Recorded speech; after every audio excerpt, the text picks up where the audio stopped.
Hello everyone, welcome back to another quick tutorial. In this video, we will see how to pin message in Messenger in 2024. So, let's dive into it.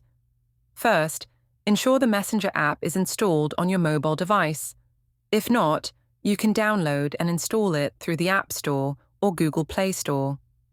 Once the app is installed, open the Messenger app on your device. Choose the chat in which message you want to pin. Open the chat and long press on the message you want to pin. From the options that appear in the bottom bar, tap on 3 horizontal lines, More Options. A pop-up screen will appear. In the pop-up screen, tap on the Pin option. You can see the messages pinned. Tap on the See All option. Here you can see all the messages you pin. And there you have it. This is how you can easily pin a message in your chat on the Messenger app in 2024. Thanks for watching. Till next time.